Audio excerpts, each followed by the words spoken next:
Energy security has always been an advantage for solar. The ability to generate your own electricity on site is more secure than relying on that electricity to come from an outside source. Now, the failure in that logic is if the system that is generating the electricity on site fails frequently. And it might not be the system's fault, it might be the user's fault in terms of how they're using their electricity outside the operating parameters of the system. But you can't just say because there's on site power with on site batteries that it's more secure than grid power or generator power. The system has to work.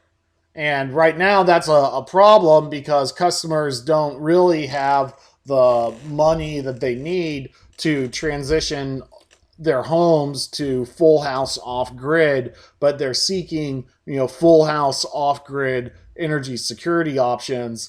And the industry is saying, no, you really need to stick to critical load panels for now because costs really need to come down before you start doing whole house backup. We're not ready for it yet. Although some higher end inverter manufacturers are starting to cater to higher end market that values energy security more. Let's go to predictable electricity costs. So that's a selling point for solar. If you don't buy as much electricity from the power company, then future rate increases are not going to impact your household as much as others. I don't really buy it. I mean, these are some arguments that solar likes to make for kind of cheerleading purposes.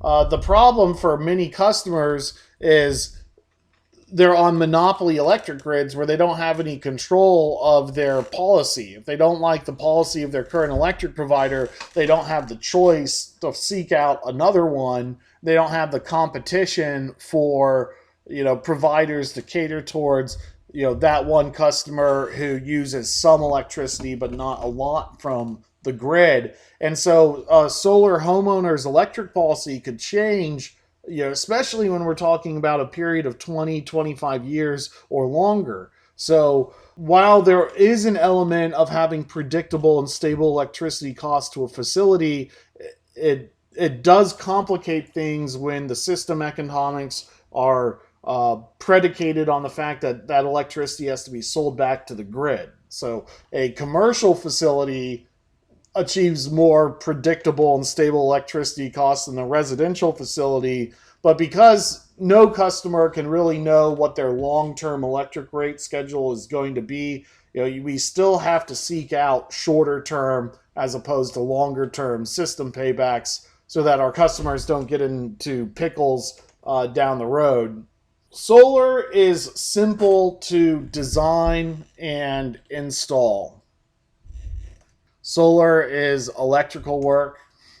Electrical work is not suited for nor allowed to be installed just by anyone.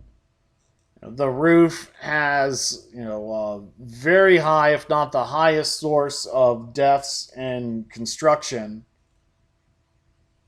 So electrical work done on the rooftop is not for the faint of heart or amateurs. When I'm talking about the simplicity of solar in terms of design and installation, that's compared to other kinds of power generating products like power plants. When I got into solar, my employer was building silicon refineries in the early 2000s. You might find that our power plant construction sector begins to wind down, and we're a company that makes its money by the billable man hour. So, taking a power plant that might be half materials and half labor and overhead, and instead turning it into a solar farm that might be 70 to 80% materials and 20% labor and overhead, We might be working ourselves slowly out of a job by scaling up the solar industry. To me, I thought, well, that's a good argument to get into the solar industry and be part of the trend rather than be cannibalized by it.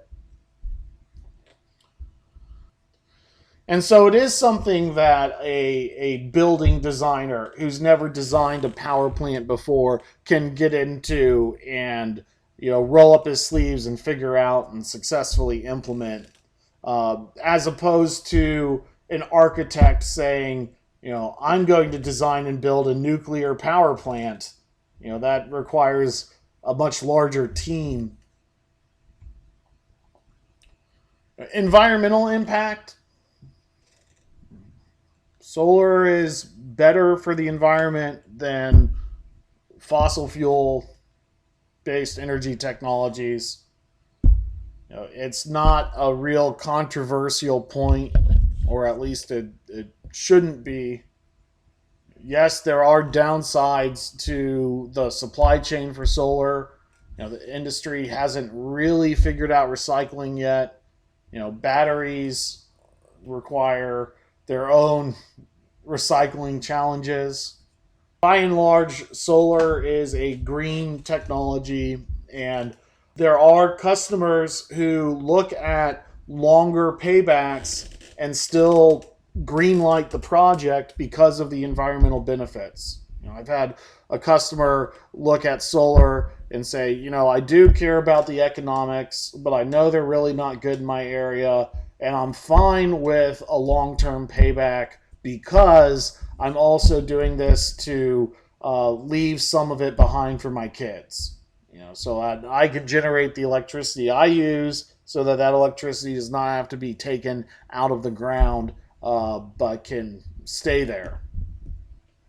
And that's not staunch liberals talking. That's conservative, politically inclined. To know that it does produce much more electricity by capturing the sunlight and converting into electricity than what it took to pull that electricity out of the ground from fossil fuels to refine it. So solar offers, and it might be a very long transition, but indeed a transition to a 100% emissionless electric grid.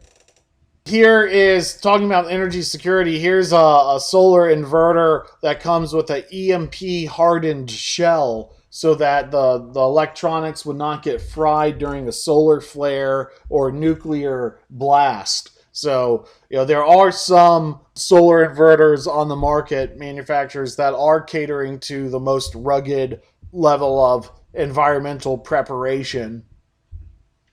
Social benefit. There is social benefit to solar. You get solar on your roof, your neighbor is much more likely to get solar on their roof. Now, the problem with the social benefits is that they're often overstated to the detriment of the clients. NABCEP says, we want you to talk about as far as being good for solar, and there are very good merits of these arguments. The danger is that they get overstated during the sales process. The social benefit of, it makes your house more valuable and easy to sell is not necessarily true.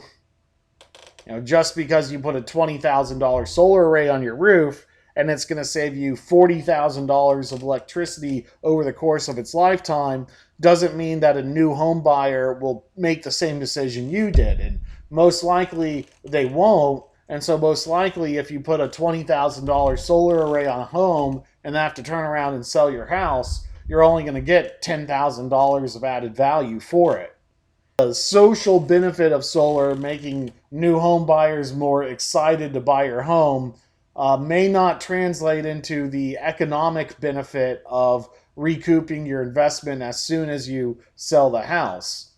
What the actual hard money studies say is that smaller arrays add a higher dollar per watt value to the home than larger arrays. So, if you put 4 solar panels on your rooftop and use it to charge a battery for a critical load panel, that might only be a $10,000 project, and that could add $10,000 of value to your home, even though the electricity savings from that system are going to be negligible.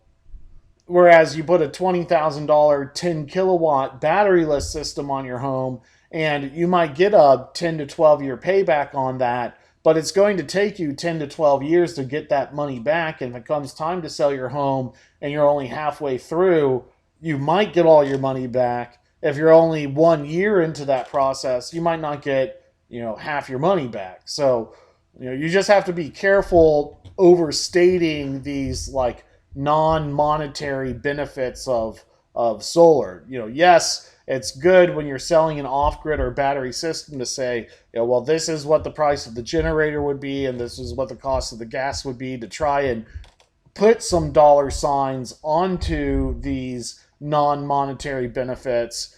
But ultimately, they can be as much of a trap as a benefit if you start talking about these things with real dollar signs attached. You have to know what you're doing.